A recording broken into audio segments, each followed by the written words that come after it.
Hey guys, today we're going to take a look at Varavon's latest gimbal. This is the Birdycam Lite, so it's going to be smaller than the original Birdycam, and it's going to be it's going to be kind of an in-between gimbal, in between the small handheld ones where it's just one-handed pistol grip style, and even in between the Ronin-M, which a lot of people see that as a small gimbal already, but it still is a bit oversized for some setups. But yet the smaller gimbals like the Pilotfly H1 Plus or the Came Single is still too small for some setups, especially if you're going to put a speed booster, you're using some full frame lenses on a small GH4 or Sony A7S. That's not going to work well with a lot of those single-handed gimbals like the Came Single or the Pilotfly H1 Plus. So this guy is actually one step up. It will allow you to use a speed booster and some lenses, more lenses. So if you want to go with a slightly bigger setup, but not too big, this gimbal is going to be perfect for that because it travels very, very small. Now, there's some misconceptions because people think that it's going to be about the size of the Ronin-M or the weight. Now, the specs on the website for the Ronin-M, I think, could be a little bit more misleading because if you weigh the frame, we're not talking about the top handles, just the frame itself with the Ronin battery, that actually comes in at about 4.3 pounds. If you were to weigh the frame on this one with the battery installed, it only comes in at 2.9 pounds. So it's actually a significant difference. And when you measure the size comparison, it's actually about 33% lighter and smaller than the Ronin-M. So I know a lot of people want to compare this to that, but it does travel small. So as you can see, this is the bag here. Now I'll break it out. This is how I travel with the Ronin-M. So this is the case, and you can see the size difference between the two, not to mention the weight difference. Now I don't really have any extra stuff in this case. As you can see, the Ronin-M packs up here. It takes up almost all of the space. And then underneath here, we have the stand and all the handles, as well as the remote and stuff. Even if you take out the remote, you still have to travel with a case about this size because the stand is very big. The gimbal frame is still a lot bigger than the Varavon. Inside this case, Varavon has their battery, their handles, the stand, the frame. Everything that you need to travel with is inside of this bag, so you could really place this in any backpack and travel with this. Now, just to show you, if you wanted a smaller case, this is DJI's official case for the Ronin-M as well. As you can see, it's still significantly larger and wider. And you know, this is as compact as you can get. So the Ronin-M is still a lot larger. Take a look in here. This is your handles, your top handle, your stand. Everything you need is here. The center top handle is placed in this foam insert over here, and then this is the frame. And you notice I even have the battery installed, the Varavon battery. We'll take a look at the size difference. So this is probably as compact as you can get with the Varavon Birdycam Lite frame, and this is as compact as you can get with the Ronin-M frame. So it is significantly bigger and heavier. So the specs on the website, again, can be a little bit misleading because I weighed this. This is 4.3 pounds. This right here with battery installed is 2.9 pounds. So it is a lot smaller, a lot lighter. Again, it's kind of an in-between gimbal. If you're not going for something that needs to be in a larger gimbal, this one fits right in between. It's not as small as the single-handed gimbals. It's kind of in the middle. So it's good for people who want to use lens adapters and speed boosters and stuff. All right, so I'm not going to go through a complete setup. I'm going to share some videos from Rick Cordero. He did a great unboxing, full unboxing, how to set it up. He also did a video on balancing. I'll have all those links below this video or in the article on my site, Cheesycam.com. So I don't have to show you all that stuff because he did a really good job there. He also has a video where he does one long take using the Birdycam Lite. I'm going to show you guys some samples that I'm going to do, some really quick ones. But basically the system works great. What you're gonna get in here is encoders, and that's something that I've been talking about a lot. What makes the Ronin and like the FreeFly Movi very stable is that they've been using encoders for a long time. The SBGC gimbals a long time ago didn't really support encoders, but now they're starting to support that because the software can support it.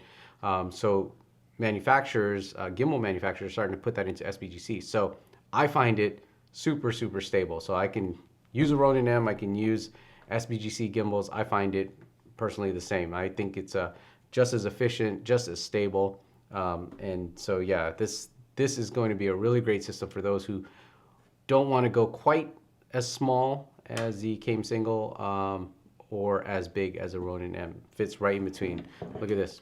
So you could really travel with this. An interesting thing about this gimbal too is that you can operate the entire thing without the top handles. It has a wireless joystick here.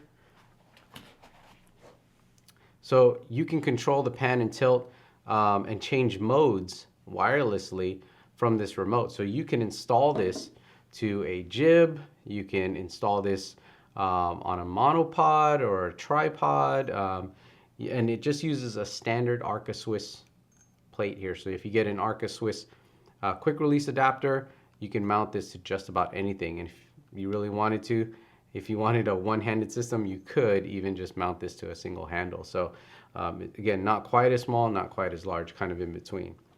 Anyways, I'm gonna set mine up. Then we're gonna go and do some samples for you guys. And then once again, if you wanna see the full unboxing, the setup, and the balancing, I'm gonna have some other links below this video. So check those out, and that'll give you more information about the Birdycam Lite. But really great system, solid system, latest 32-bit SBGC with encoders now. Super stable, super lightweight. Again, 33% lighter than the ronin-m if you guys don't need to travel with that bigger system.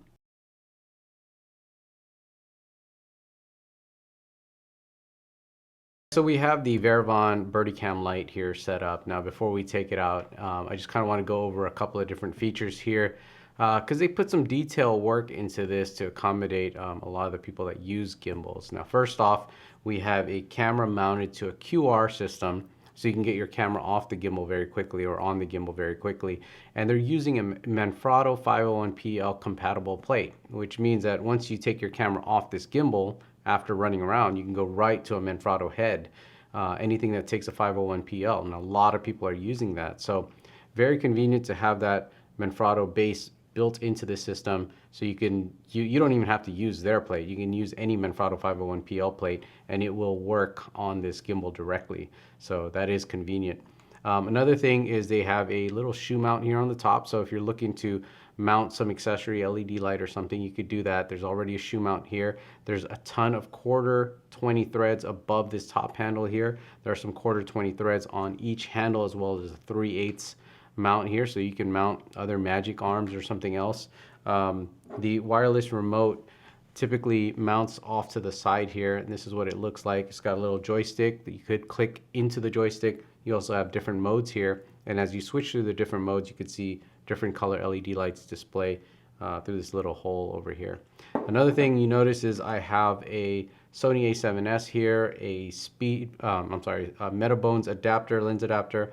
I have a Canon mount Rokinon 35mm. Now the total weight of this camera setup here with the base plate is 3.3 pounds or 54 ounces or a little more than 1,300 grams.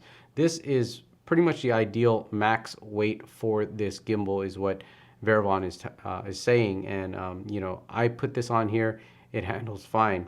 If you were to put this on a smaller system, any system smaller than this, because of the frame, you're going to run into problems. As you can see, if I was to tilt backwards, we still have clearance here on the system. If you were to use a smaller frame like those single-handed gimbals, you're going to run into problems. So this is, again, 33% lighter than the ronin-m. It's smaller, but it can still handle a setup like this. So this will give you an idea of what kind of setup you guys can handle.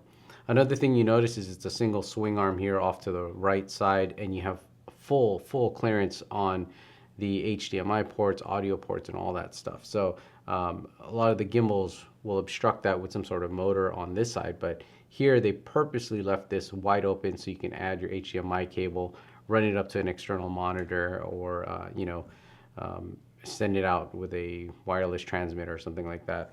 Another thing is, if you wanted to mount a monitor up here, you could use a 15 mil rod. So they have a 15 mil clamp right here at the top. You could just run that in there, and then you just clamp that down. So that's really handy to have a 15 mil clamp up here, because you can run even more accessories. So really build up on this thing, throw a lot of stuff on there, yet the gimbal is still smaller than the Ronin-M, and even lighter. So, but it still gives you all that flexibility that you can't have when you're going with a single-handed system that's going to be way too small. Another little thing that they've implemented in here is locks on all of your axis. So if you're walking around and the gimbal is not on, they actually have some locks here that you just turn. So here, the pan, if I'm walking around and I don't want my system to kind of pan around, I just turn this knob over here, and I can actually pinch this motor in place, and then it won't pan as I'm walking. Same with the tilt. If you don't want your camera to flop around, you've got one little lock over here, so that will lock it from tilting. Your roll, there's another knob back here, and it just kind of presses up against the brushless motor, and now the system is totally locked if you're walking around with it, and it's off. Just remember to loosen up all these locks when you're going to use the system. Very quick. So that is super handy. If you're traveling with it and you want to lock all your motors down, or if you're just doing some balancing and you need to lock certain axes down, you could do all that.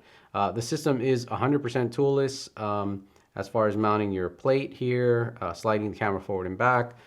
Here is your up and down, and then back here is your side to side, and then your yaw forward and back.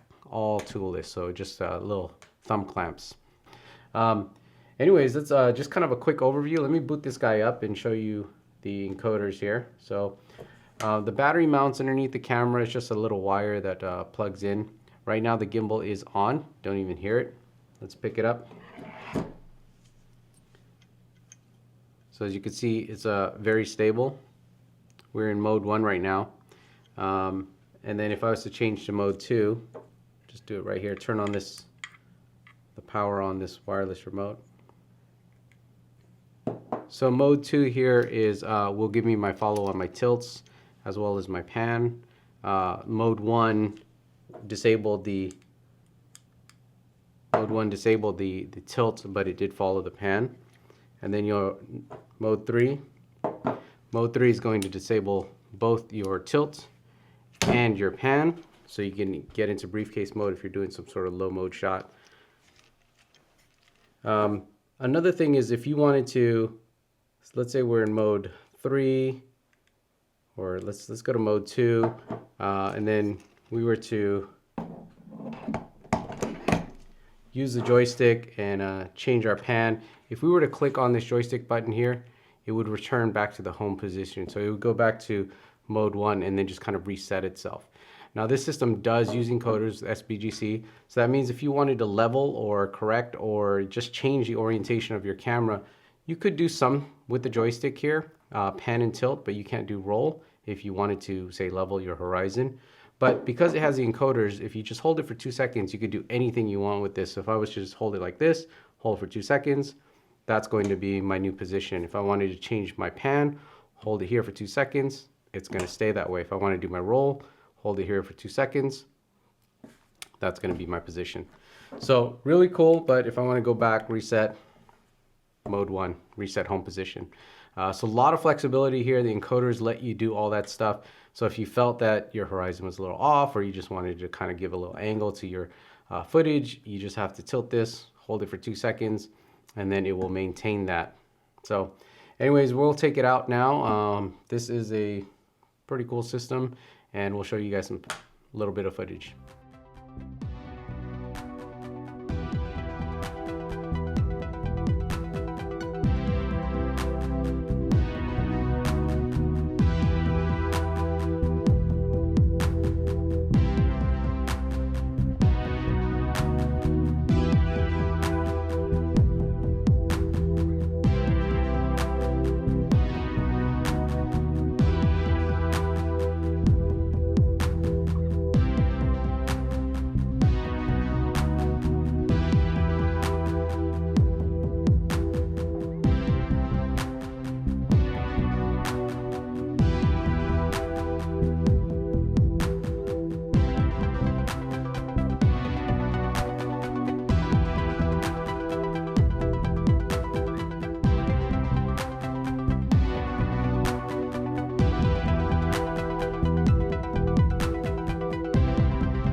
All right, so that's a really quick example of shooting with the Birdycam Lite. Again, with the encoders, the system is just very, very stable. It's easy to use, very lightweight. And we were able to pull off that one take shot in a matter of minutes. We literally went across the street and shot it. We didn't really practice that at all. We were losing some daylight, so we just wanted to get a quick example in. Again, there's more examples at the blog Cheesycam.com where Rick Cordero does a nice one long take with his Birdycam Lite. So very, very stable system. If you guys are shooting with smaller cameras like the Sony a7S or GH4 and you want to add lens adapters, maybe speed boosters and other heavier lenses, remember this thing can support up to 3.3 pounds, which is bigger and heavier than you're going to get from the smaller one-handed gimbals, but it's still 33% lighter than the Ronin-M and smaller, so it's easier to travel with. But you're also not limited to adding HDMI monitor because you've got all this open space here. You got a lot of mounting points here, so you can add tons of accessories. So you're not really limited by the small size of this gimbal. If you're just using these smaller cameras like the GH4 or A7S II, you can really build up on this, but it's still small enough, but not quite as big as a Ronin-M, even though people think that's already a small gimbal. But if you guys have any questions, hit me up at the blog, cheesycam.com. I'll have a link below this video.